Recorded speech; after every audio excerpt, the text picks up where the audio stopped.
Nous, les abstentionnistes de la présidentielle 2022, la France qui refuse la mascarade du 10 avril. Si le nous englobe une motivation, un refus de participer à cette mascarade, quand je note nous en titre, c'est presque un abus de langage, car dans les abstentionnistes, nous sommes peu à avoir présenté une autre voie, la mienne spirituelle de la sagesse, de l'être face aux 12 candidats de l'avoir.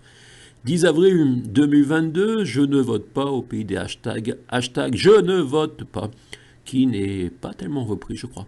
Les notables ont choisi leur candidat et nous demandent de participer à cette mascarade du dimanche sous la pluie, peut-être pas partout.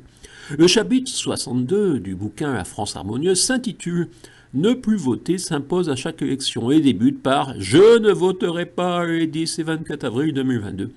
Voter, ce serait montrer son accord avec le fonctionnement de cette élection présidentielle, déclarée à 2 tours.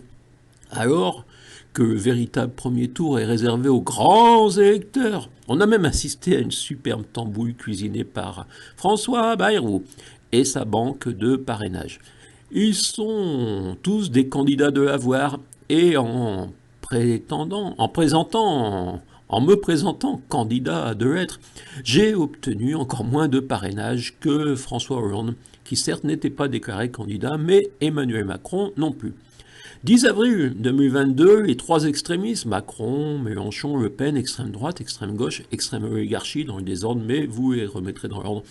Et heure 9, faire valoir Zemmour ayant été retenu pour prendre des voix à Le Pen, éviter qu'elle vire en tête au premier tour. Pécresse étant une Macron-empire chargée de démontrer l'effondrement des héritiers du chiracisme, des prétendus républicains qui suivent la voie du Parti socialiste, qui réussira peut-être même grâce à Hidalgo à passer derrière le Parti communiste.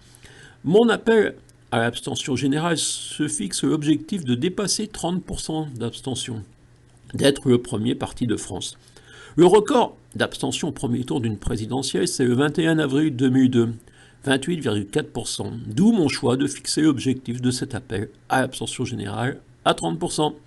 Face à une situation où 12 matérialistes ont été choisis par des notables inféodés, je crois que je l'ai déjà dit, et j'ajoute, avec un président sortant dont le verbe essentiel est emmerder les citoyens les plus lucides, les plus prudents, les non vaccinés, emmerder les allocataires du RSA,